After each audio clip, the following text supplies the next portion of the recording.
көздүк курамы колуруш боюнча коргонуу жана душмандарды жок кылуу ыкмаларын көргөзүүдө.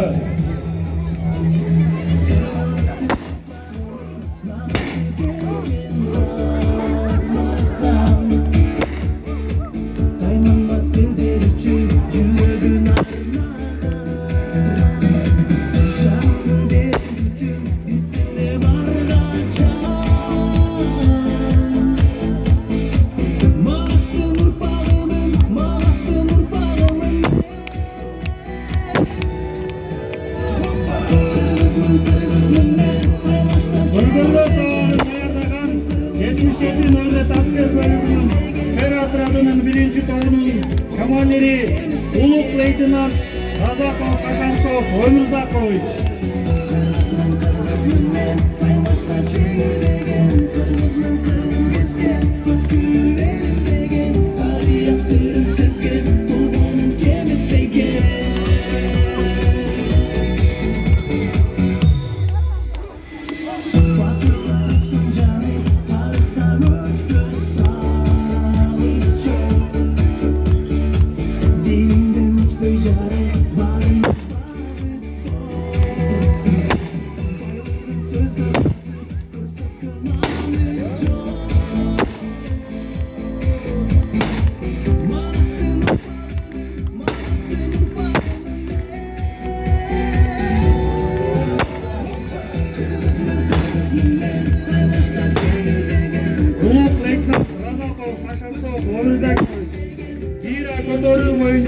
Кыргыз Республикасынын чемпиону, кол күрөш боюнча спорт чебери жана бир канча белештердин жеңүүчүсү.